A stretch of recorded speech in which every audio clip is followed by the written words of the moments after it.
Hello adventurers, and welcome back to my channel. Today we are in Cripple Creek, Colorado, where we are going to a very cool special museum. We're going to the District Museum. Let's go inside.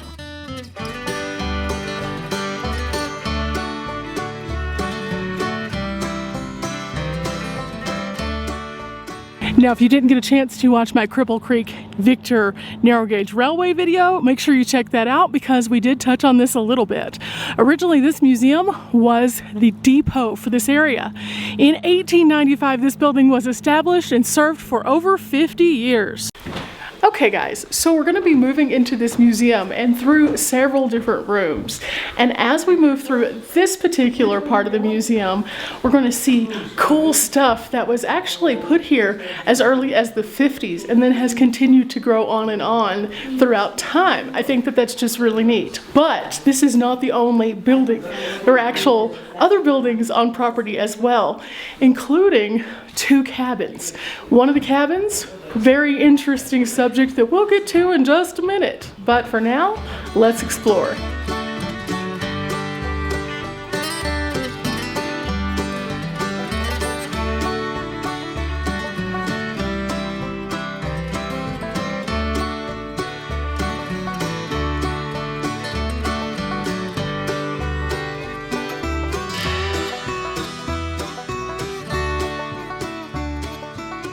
Now, Cripple Creek is a very interesting community, and at one point in time there were thousands upon thousands of people that lived in this area. In fact, at one point in time, this was the fourth largest city. So yeah, a lot different than it is today. However, whenever all of those people were here, they needed something to do. And there was a very large district of casinos and saloons and red lights all throughout this part of town that we're on currently. And in this first room right here, we're getting to see some of those really cool relics of the past, the gambling stuff. I mean, I think that this is quite a fascinating thing to see the different slot machines and how they kind of evolved and changed, but also some of the other things that you could have found in that particular area. I think the caption on this one says it all. Oh, the lust for mountain gold dust brought the lusty mountain men who through lust for mountain women quickly lost their gold again. In fact, the lust for those women is what caused one of the Cripple Creek fires. In fact, there was a man and his mistress who were enjoying some time, got into a fight, tipped over something, and caught the whole downtown on fire. Now, along with all of those women of the night and those men who like gold dust and fighting, Carrie Nation found her way to this community and started to make her mark. Now, we've seen Carrie Nation at a lot of places before, but in this particular place, Carrie Nation didn't stand a chance. Now, Carrie Nation was not for it when it came to anything that was explicit, including gambling, alcohol, women of the night, and she had a campaign where she would go into towns and try to shut all of that down. Sometimes it didn't work out, and then she would turn to violence. Now, we've seen several stories of Carrie Nation. She made her rounds through all of these territories, and it's kind of impressive that her convictions brought her to so many places.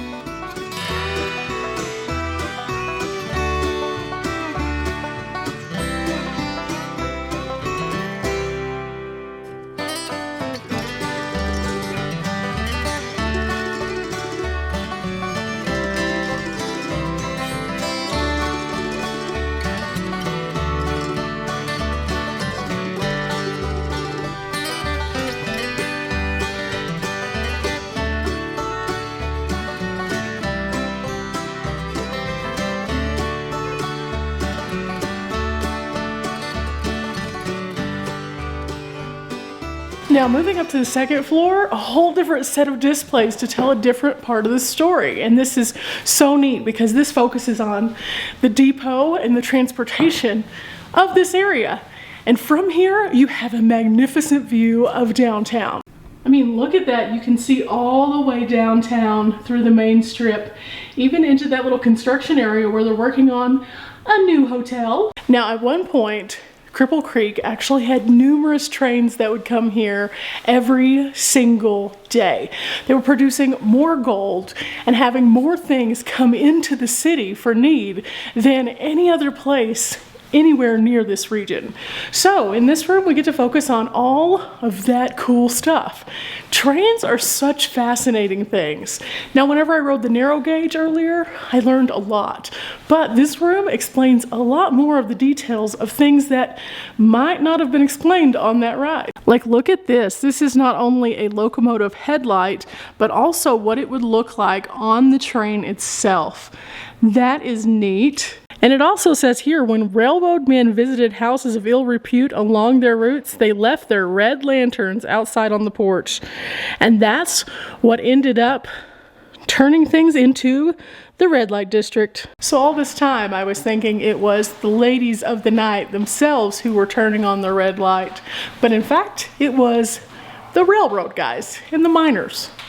Okay. Ooh, this one is interactive. It says here we can push the button. Should we push the button? Should we? Ooh, it's moving, it's moving. Look, guys.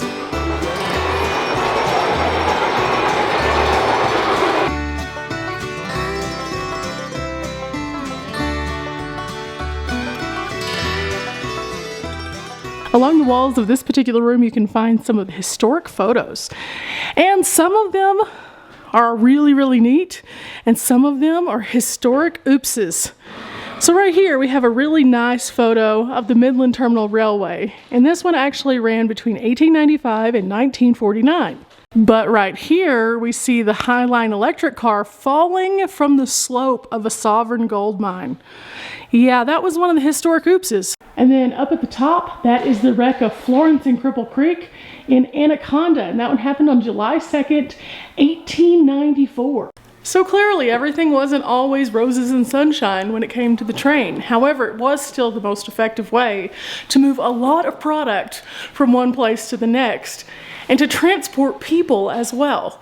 Now we did learn on the last video, it wasn't included, but I did learn it, that at one point in time, hobos would actually hop off of the train at some of the mine shafts simply because they were really warm. So they would spend the night in some of the shafts, which nowadays, of course, that wouldn't be even a possibility because all of those are closed. But it's kind of interesting to see how the train did so much for this community by coming into this room and seeing just some of the cool stuff that they have, from the little pieces like the tools that they used, the models that show us what it looked like, to the written text. Definitely worth a stop. No way I can include everything into this video. It would be like 6 hours long. So this is a modern cell phone. I think we're all familiar with it. But this was a telephone back whenever this place was more functional. This was actually a battery telephone, and this right here was the battery. Now this is actually one of the coolest things ever. This is Jack Dempsey's boxing gloves from 1913. They were actually loaned to the Cripple Creek Museum, and he actually fought right here against George Copeland in 1913. And just to give it a little bit of additional context, here is the actual article written up with the photos. There's a little bit of a glare, but this is so cool. And Jack Dempsey is not the only famous person who has made a mark here in Cripple Creek to some extent. There are so many unique people who have come here and made their mark. And so being able to see something like that, super cool.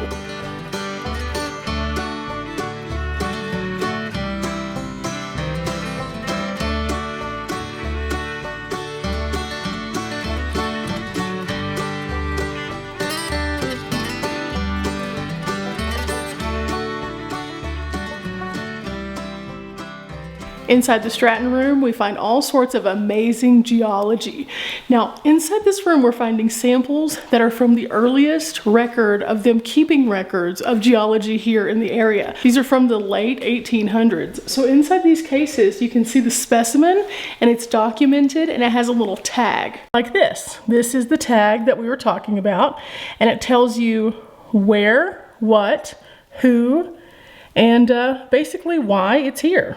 Now, in addition, if you look up a little bit higher, you see some really neat things, some super neat things. In addition, tons of different things that might have been around in the mining industry days, from tools to little pieces of nostalgia, photos of the original shafts and mines, scales for measuring out how much the find might have been, and even old mining helmets. But then we come over to here, and there are tons of samples, all labeled by where they were found. So you can see some of the mines that were in this area. At one point in time, this area had more mines than anywhere else in Colorado. And this is pretty fascinating. This is actually a field kit for prospecting. I have never seen one of these. Now, of course, while many sought out gold and silver because they had a higher value, many found precious gems along the way. And seeing some of these displays, it shows you some of the gems that they might have found in this area. It's really, really neat, especially considering that while driving through this area, I noticed that there was a gem show, another gem show, another gem show, quite the popular thing to do in this area. Like, for example, this is actually a 46-pound nugget mined by Clint Cross. And it was here in Cripple Creek that he actually found this. It is the largest piece of turquoise ever mined in the state of Colorado. And it's huge. Like, it's huge. Now, this couple right here is actually just a really cool story. Lemuel Benedict, the man, was actually a young stockbroker from New York City. He was visiting Colorado Springs for vacation, and he was urged to visit Cripple Creek. From here, he was so taken aback that he actually returned to his home and he carved the replica of the Cripple Creek stagecoach that we see.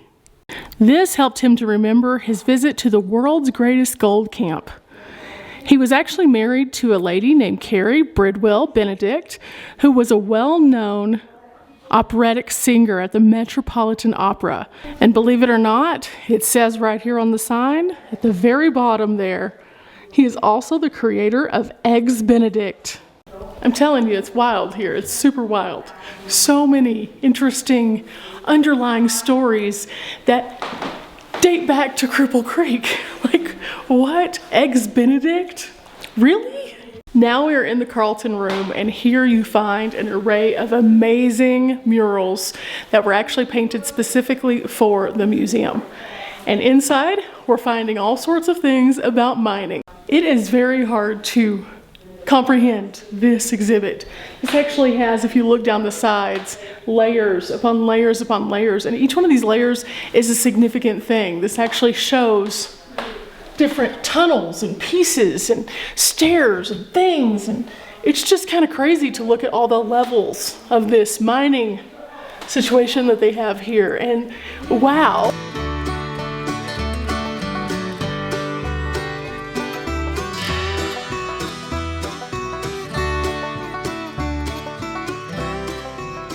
In addition to the amazing murals, you also have these photos, and each one of them is labeled at the top. Like this one, it says, dumping 15 tons of ore into the Carlton Mill receiving bin. But on this side, it continues to go on. This is the new Carlton Mill, which was established in 1951. And then there is a hoist at the Ajax mine, and then the head frame at the Ajax mine, and so on and so forth. Now, while there are several mines that still are operational, many of them did peter out after the wars. So during World War I, people were called away from this and had to kind of pivot and focus their attention elsewhere. And in doing so, some of these things that we're seeing along the walls were phased out, while others came along after. These early air drills were commonly known as stoppers. They were designed to drill holes upwards. Here we have a couple of miners' lunch buckets. This would have been typically what miners would have brought to work with them daily to eat. And now we're going up to the third floor, and this floor has actually been redone as a Victorian residence because the people who would have originally been here at the train depot would have also had to live in building. So they would have lived in the top floor.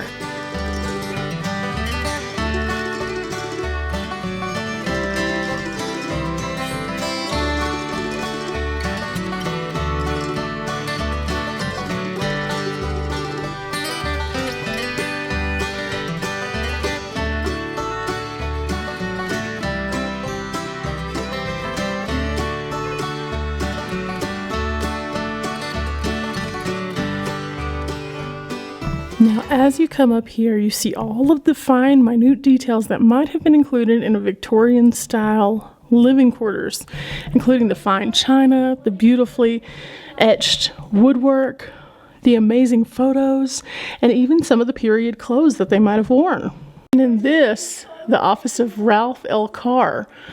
He was actually considered to be a civic leader, went on to be the governor of Colorado. Now this gorgeous room behind me, they said that it actually was part of the damage from one of the fires. But whenever it was reconstructed, they feel as though it was always a parlor and potentially always used as such. So that would have been like a modern day living room area where you'd sit down, have guests, enjoy yourself, and it had that kind of function. So that's kind of neat. And seeing in here, again, photos, interesting, intricate wallpaper, the clothes, the items inside, so neat. In the back, you see that there's a piano, and it's actually a square grand that was made in 1864. The chair that you see the woman sitting in was actually designed specifically for ladies so that they could sit there while wearing a bustle and not be uncomfortable. And hi there, guys. As you can see, we're looking right now at what would have been like a dresser, but also a nightstand table. And here you would find your hat pins, all of your curling products, anything that would have been to make you feel beautiful. And then look at this, look at the detail. This is all hand carved and absolutely amazing. Now again, there's no way that I can personally show you each and every item because there's just way too many, but just know there's some really cool ones. And I've noticed that as we're kind of going around, I'm seeing really intricate, really detailed displays that they've put together to really tell a story within each one of these rooms. So definitely come and check out this. It is really, really neat.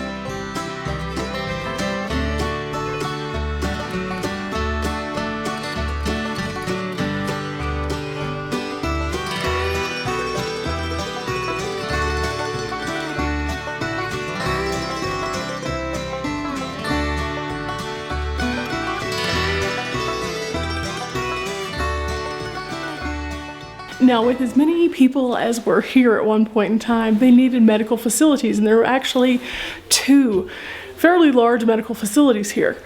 And so here we can come in and see what early day medicine might have looked like. And this is not quite as primitive as, say, Tombstone. Tombstone had a dock, and that was pretty much it. Here, they had full buildings.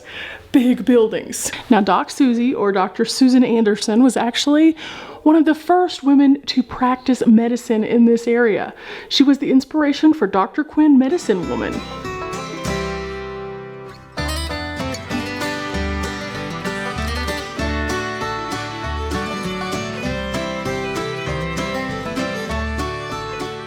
Here's another weird, believe it or not. This is actually a part of a man's head. Now, why is there a man's head here?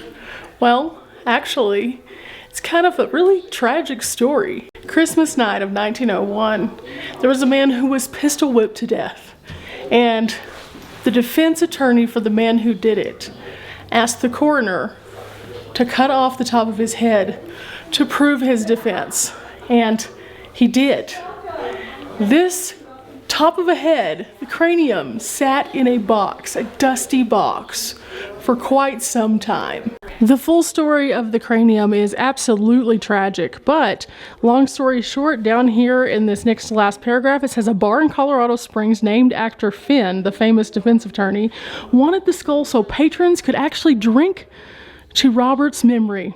James Robert being the man who this belongs to. However, obviously that was a terrible idea and it ended up not going through. And then somebody actually finally returned this man's skull in 2010 to the Cripple Creek District Museum. Okay, we are now outside and we are going to check out the other buildings and exhibits. This is fascinating. There are so many unique things here that I was not expecting to find. And I was thinking this was going to take not very long to go through because I thought it was just one building, but in fact it's multiple buildings. So give yourself a little bit of time.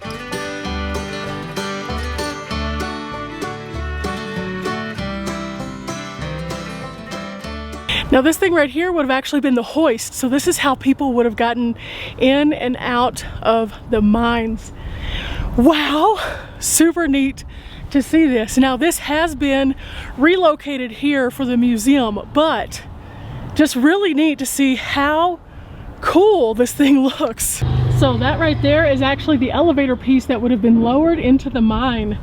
Now, whenever I was visiting Creede, Colorado, I did go through a mining museum, and they talked a little bit more about the man who would run that. And he had a very lonely job that was dictated by a series of just bells. All day long, just bells. Next up, this building. Now with each building, a little different theming.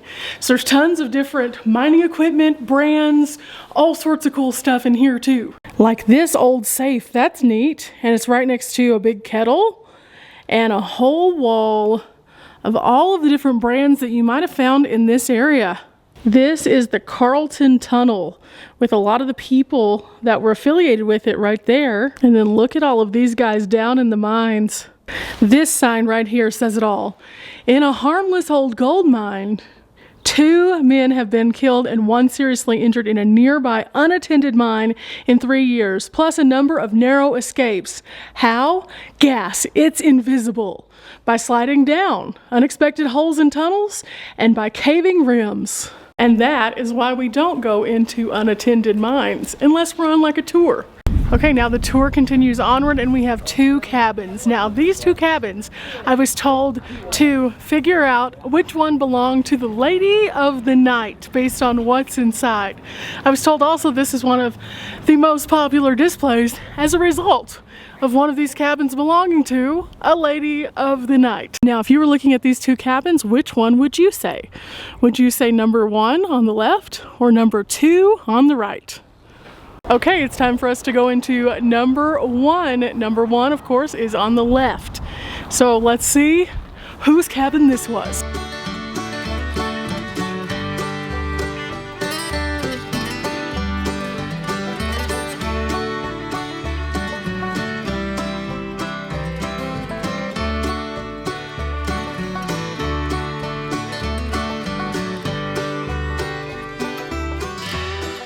Very interesting things inside here. Now, if this were me, I would think that this belongs to the lady of the night. However, this isn't what you would typically think of as being a lady of the night's house. I mean, there's little dolls. There's a nice setup. Everything is very intricate and detailed. So, is it? Or is it in fact house 2? This one was the one that was on the right. Well, let's go see.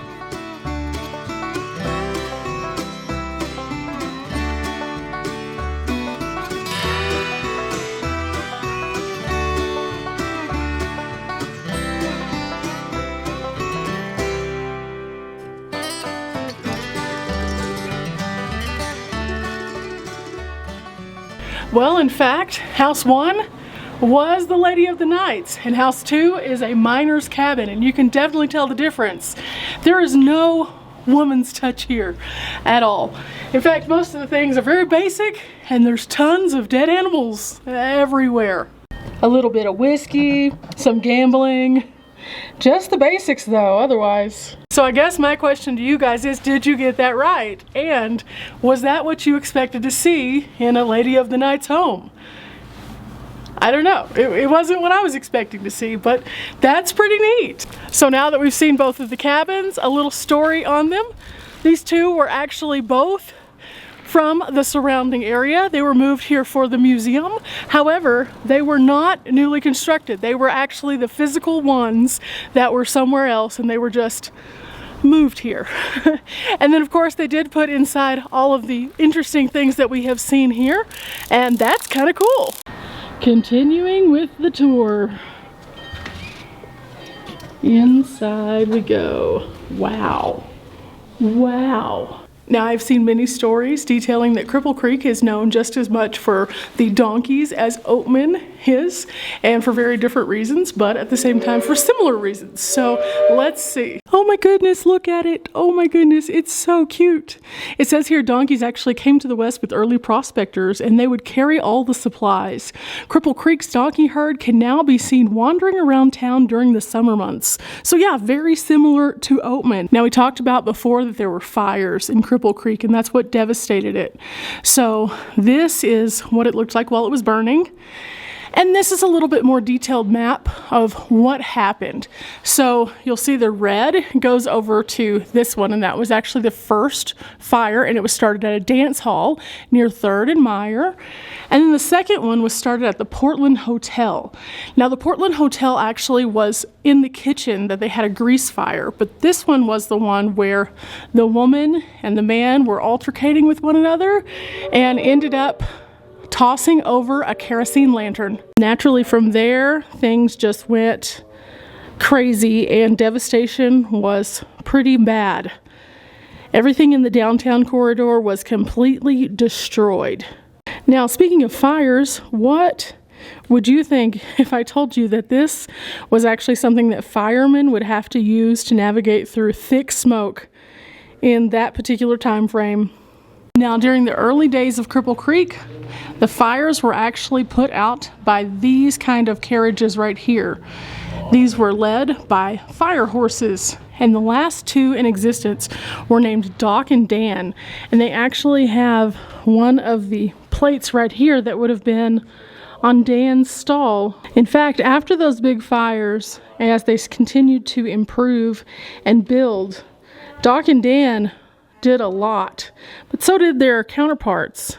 Here's Mandy and Bees. We just saw Buck and Dutch. And when the new fire engine was purchased in 1912, Doc and Dan were the only two that were still serving. Now, the Cripple Creek that we can wander around in today is but a footprint of what once was. In fact, if you look at this map right here behind me, it's expansive. And this was actually from 1896. When it is said that there could have been up to 25,000 people just in Cripple Creek proper, not including the outlying areas. That's a lot of people. Now, Cripple Creek is a much smaller community, but a very tight-knit one. And you can still come here to enjoy the legacy of Cripple Creek by coming to museums like this, riding the narrow gauge, taking a mine tour, or going through the historic downtown. Now, it seems only fitting that when you come through the gift shop, you can pick up a gem of your own to take with you as a commemorative moment. And you can also find photos like this one of the Cripple Creek area. And then, of course, you can pick up a postcard from where we are, or one of the other really nice ones. Look at this right here. This is one of the old railroads. So there's so many fun things that you can pick up here as you exit through the gift shop. And if you're like me and want to read a little bit more about all of the cool things here in Cripple Creek, check out this awesome book selection. Okay, adventurers, we had finished it up here at the Cripple Creek Heritage Museum. I am so happy that we decided to come here. It was such a cool way to see all the pieces come together and learn a little bit more about the community. I mean, can you imagine living in this town in its heyday when there were 25 to 30,000 people here? Wow! Now, it's just so different looking. There are houses everywhere, there's a thriving downtown, but nowhere near 30,000 people. Yet there's a charm here that is just so special, and I definitely encourage you all to come out and check it out. If you've enjoyed today's video and coming along with me to the museum, make sure that you hit a like, subscribe, and check out my future content, because we're going to be continuing to explore the amazing Colorado mountains and all there is to offer. Till next time, guys, bye!